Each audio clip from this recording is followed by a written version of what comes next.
Coming up next on KPBS Evening Edition, the latest on an investigation into abuse and neglect at state-run homes for the developmentally disabled. Some new action was announced today. And a new report questions whether curfew sweeps are effective in stopping crime. KPBS Evening Edition starts now.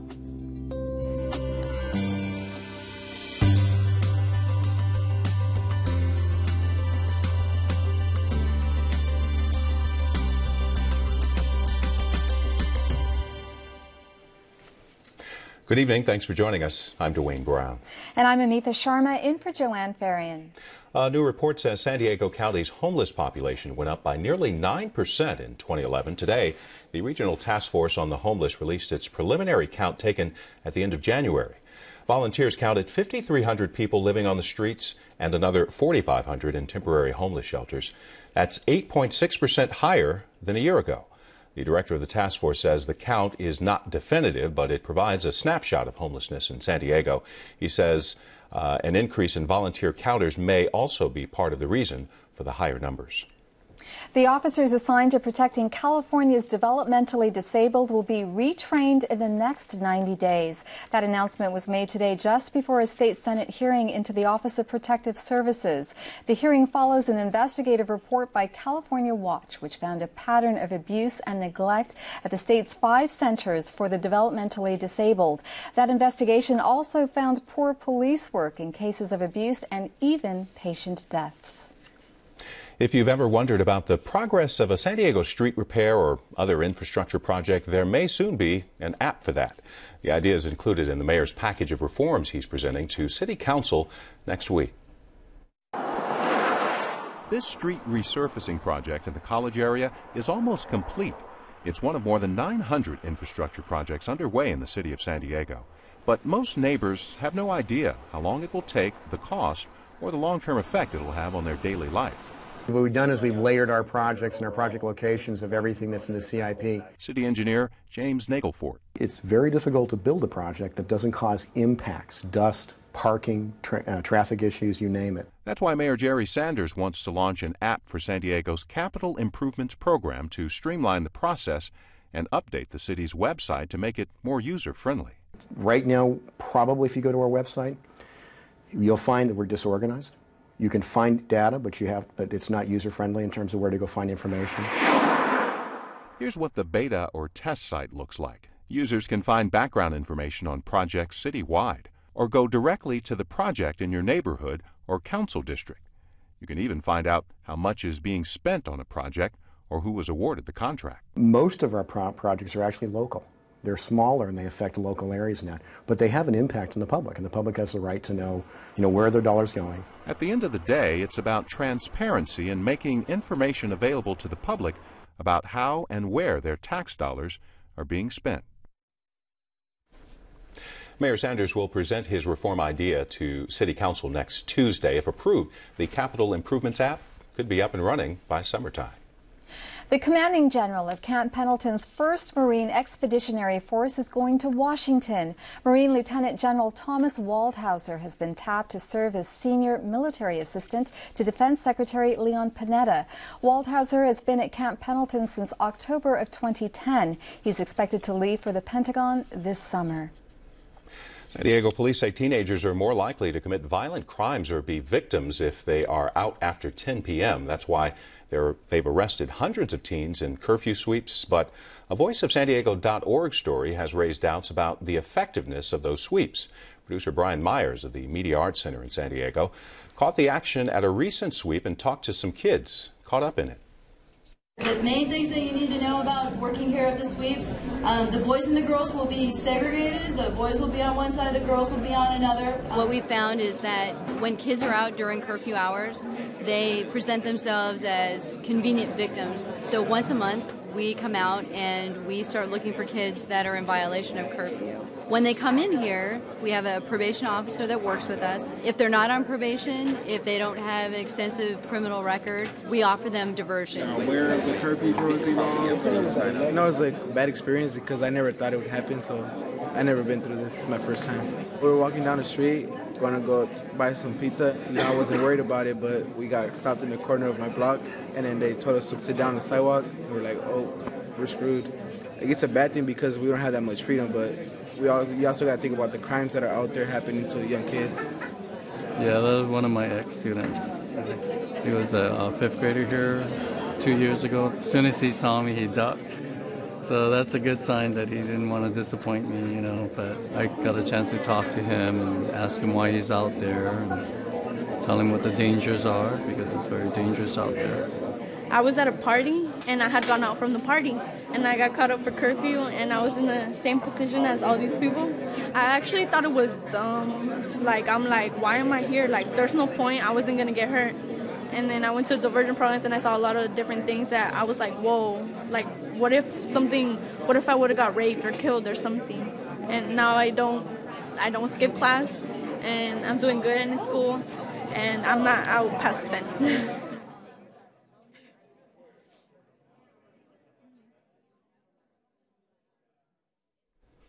That story from producer Brian Myers at the Media Arts Center. Amitha has more on the curfew sweeps at the Evening Edition Roundtable. VoiceOfSanDiego.org reporter Keegan Kyle analyzed how effective the sweeps are. He joins me now. Keegan, who are these kids who get picked up in the sweeps? Well, it's pretty much anyone under age 18. If you talk to police, they say some are suspected gang members or victims of sex trafficking or runaways. If you attend a curfew sweep, you'll also see kids that were just leaving a shopping store or a park, maybe kids in like soccer cleats. You write that there's been a dramatic increase in these curfew sweeps. Why has there been an increase? Is there a sense that there are just more kids out there violating curfews, or have San Diego police shifted their priorities in some way? It's definitely a shift in priorities. The police department has launched regular curfew sweeps once or twice a month in an area kind of stretching from City Heights to southeastern San Diego to downtown. And by doing that, they've basically tripled curfew arrests in that area in the past 5 years. So what do police say about why they've shifted priorities? Well, it's their method of reducing crime during curfew hours. And by crime, they're talking about two different metrics there. They're talking about stopping kids from becoming victims of crime, as well as stopping kids from committing crimes and then being arrested for them. Now, what does your research show you about the fact that, or what they're saying is their purpose, to reduce crime and stop kids from becoming crime victims? Well, we did an analysis of those two metrics over the past 5 years and found that when you look at both of those, places that don't do curfew sweeps have actually seen more dramatic decreases in crime than places that do curfew sweeps. So what does that say? Well, it totally raises a question about the program's effectiveness. If places that aren't doing these hundreds and hundreds of more arrests are seeing more dramatic decreases in crime, then is this program really being effective at reducing crime, or are these additional arrests even needed at all? You took your research to San Diego police officials. What did they say? Well, they agreed that it was kind of an eye-opener, and now they've agreed that they need to relook at the program, assess its effectiveness, but they do stand behind it as kind of an effective tool for deterring crime. Now, before your report, had they done any evaluation of this program? No, they've only ever cited kind of anecdotal stories, so like the kid who was a runaway and was taken off the street by the program and then reunited with his family, or they've cited kind of citywide statistics and said, we started this program a few years ago and crime has gone down since then, so this program must be working. What do community members say about this program, and what do families of the children who've been caught up in this net say? Well, it's totally, there's definitely a very passionate discussion about it. You have some families whose kids are brought in and say, thank you, thank you, thank you. I wouldn't have known my child was out this night hanging out with gang members, something, if you didn't pull them off the streets. But there are also definitely parents who say, why are you arresting my child for this low-level crime when they are just coming home from a shopping store? And it does place it can place an additional stress on families who then have to decide, well, is that child going to attend a diversion course? Is the family going to pay a fine for that ticket?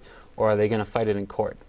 Any idea on how much the fines cost? I believe it's more than $100, but I'm not exactly sure. Okay, have civil libertarians weighed in on this at all? Sure. I talked with the ACLU, and they're very concerned about the curfew sweeps program, particularly because it targets kind of inner city neighborhoods where most of the city's low-income and minority and diverse communities live. So they're particularly concerned about the way that they phrase it is increased criminalization of minority youth and kind of predisposing them against law enforcement in the future. Did you talk to police at all about why they're not doing these curfew sweeps in other areas in San Diego? Yeah, the focus on inner city neighborhoods is really related to the amount of crime that supposedly happens in those neighborhoods. So places like Lincoln Park and City Heights and downtown are generally rank among the highest crime areas in the entire city. There are some places outside of where they do curfew sweeps that kind of run contrary to that, but in general, where police do curfew sweeps is where they generally find a lot of crime. And very quickly, do kids know that there are curfews when they're caught up in this? Are they aware that that curfews exist? Absolutely. There's a great example of after they started doing curfew sweeps in southeastern San Diego. They would find that they were arresting a lot of kids, but they weren't exactly kind of getting the same numbers week to week. Then they started curfew sweeps in City Heights and started for some reason picking up all these kids from southeastern San Diego, and they figured out, well, it's because the kids from southeastern San Diego knew that there were curfew sweeps there, so they were just moving elsewhere. Keegan Kyle, thank you for speaking to us. Thanks. A recent campaign asked San Diegans what they want to see in the region's future. We'll look at some of the responses and what happens next. And we'll tell you about a unique program in San Diego helping patients and families face the end of life with dignity and peace. This is KPBS Evening Edition.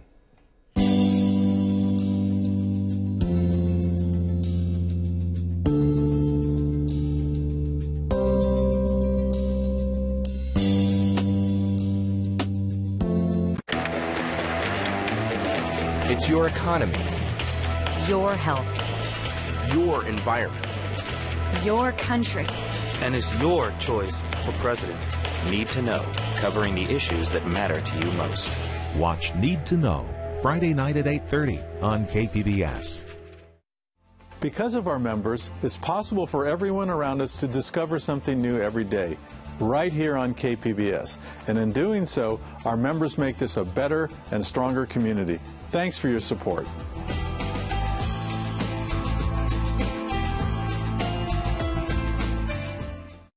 Hi, I'm Billy McLaughlin, and I hope you'll tune in for my concert, Starry Night with Orchestra Nova, right here on KPBS.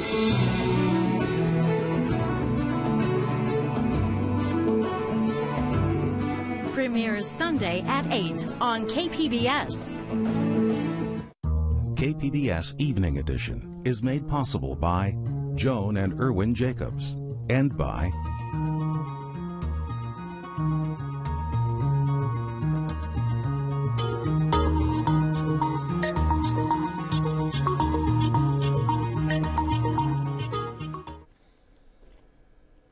San Diego beachgoers will be able to enjoy the fire pits without any worries. Money problems will douse the flames this year.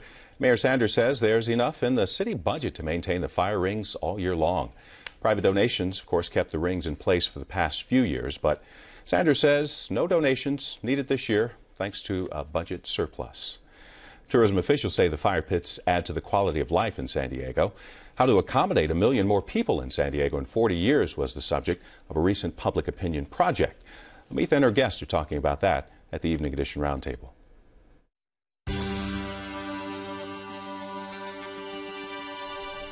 30,000 San Diegans sounded off about what they want for the future of our region. Their input is part of a 2-year campaign by Our Greater San Diego Vision to prod residents to weigh in on how they'd like to see jobs, schools, transportation, and other priorities evolve over the next 40 years.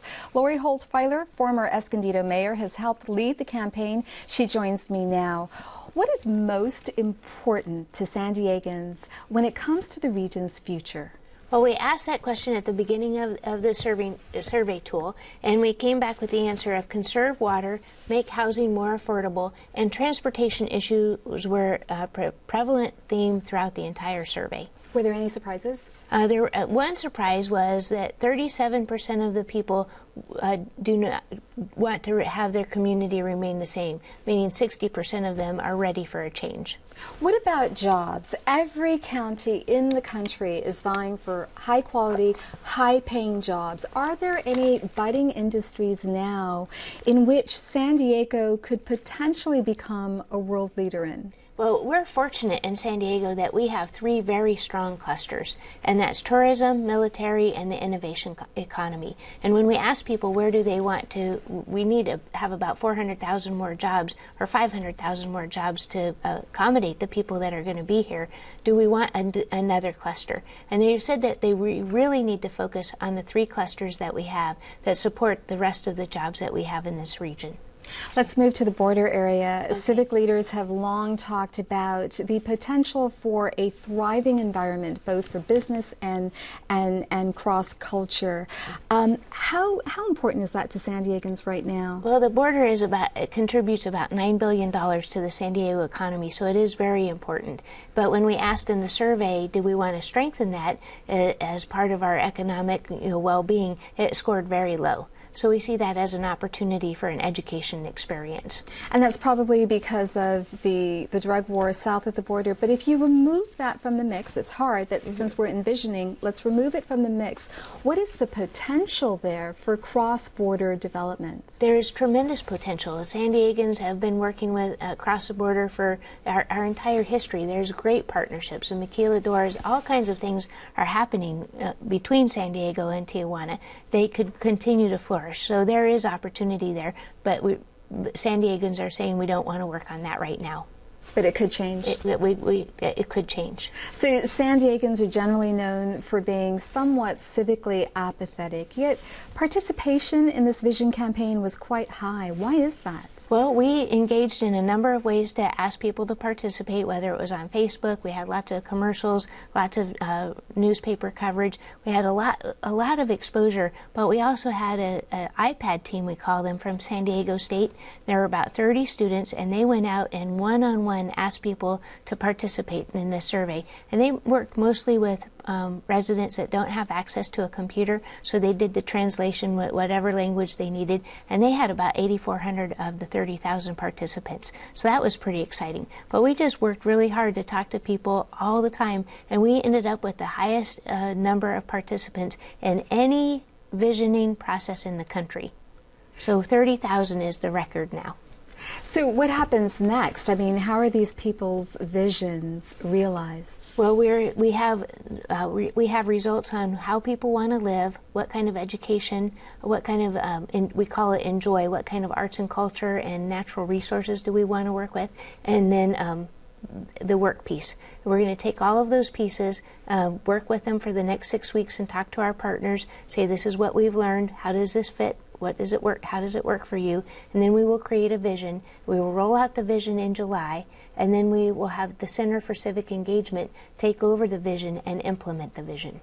What about the demographic of the people who participated? What was that? Oh, we pretty well fairly represented our community, both geographic and ethnic-wise. We had about 45% of a white population, 22% of the Hispanic, overpopulation overrepresented in the black population. But we really have a great representative of what this community is made up of. Thank you so much for speaking to us. All right, thank you.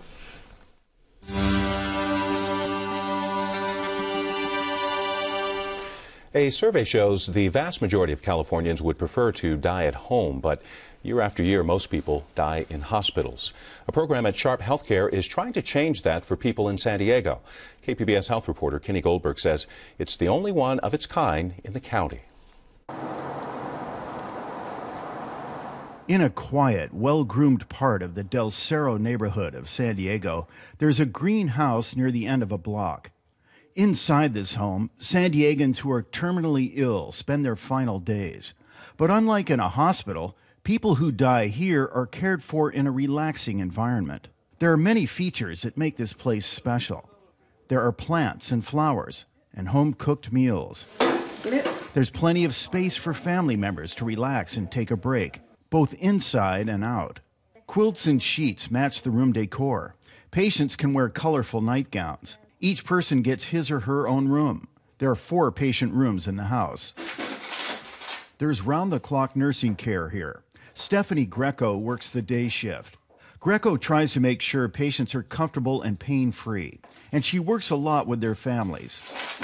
I love, being with the families. Sometimes you pray with them, sometimes you cry a little bit with them, and it's just a neat experience. It makes you appreciate your own life and your own situation, take a look at problems in your life differently, and I feel like every day I come to work I get more of a perspective on, my own life and my own mortality. Besides nursing care, counselors and social workers are available. Hospice house manager Laura Grayson says the goal is to change the way people experience death. We bring it back to being something that's natural and normal. We bring it back to as something that's a family event, not an individual's event. We bring it back to that place of the spiritual and the emotional connection of loving somebody, having them be in your life, facilitating their passing, and being able to honor and remember them. Sharp Healthcare has 2 hospice homes, one in Del Cerro and one in La Mesa. It hopes to build another one in Chula Vista soon. Sharp's Susie Johnson is the driving force behind these homes. She says most Americans don't feel comfortable talking about death or about what kind of care they want at the end. But in order to change our culture, we have to just begin talking about it. And this is our experience in not just with Sharp hospice care, but with this specialty of end-of-life care. The more we talk about it, guess what people say? Wow, what a relief. Thank you. That was certainly Efrain Valladolid's reaction. Valladolid's wife, Raquel, has been battling cervical cancer for the last few years. When she first got sick, she made her husband promise that she'd never be placed in hospice. Valladolid says he kept his promise because he didn't really know what hospice care was. But a few weeks ago, things got really bad at home. During the night, the situation got so hard for the 2 of us to handle together. She was in such a pain that she couldn't take it anymore. She was just trying to get out of bed and, she was completely out of control. And because of that, so was I. So Valladolid decided to place her in the hospice house. And thank God we did. Thank God we did, because the minute we came through that door, the atmosphere changed, not just for her, but for me too. She's been at peace in that bed ever since, something that she never had before.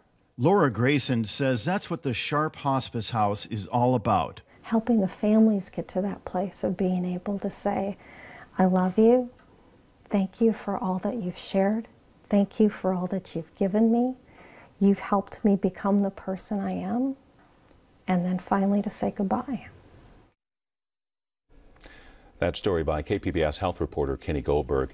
Efrain Valladolid's wife, Raquel, died at the Sharp Hospice home in Del Cerro last week. This is KPBS Evening Edition.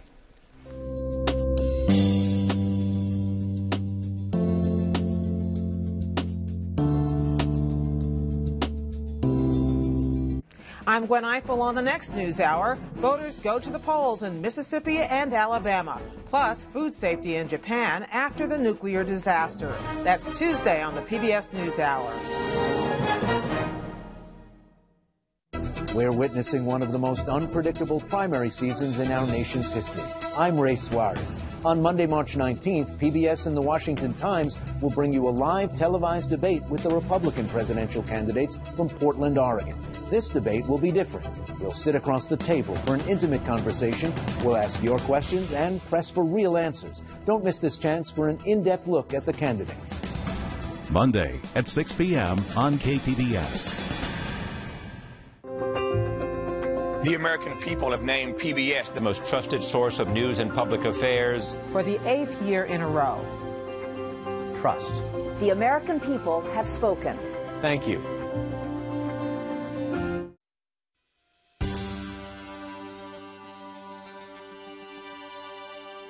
Welcome back to the Public Square on KPBS Evening Edition. The San Diego County Water Authority says it has proof of a shadow government that is calling the shots on important budget matters at the Metropolitan Water District. So how does this affect you? It could mean higher water bills. MWD delayed a vote today on raising water rates more than 12% over the next 2 years. But the vote is expected to happen in April. The San Diego County Water Authority alleges that members of this so-called shadow government at the MWD refer to themselves as the Anti-San Diego Coalition. Their goal, according to the Water Authority, is to keep in place a discriminatory water rate structure. Michael T. Hogan, who heads the local Water Authority board, says they have a lot of clout. For more than 2 years, major decisions at MWD have first been determined by a shadow government operating in secrecy and then rubber-stamped by a majority of MWD's board.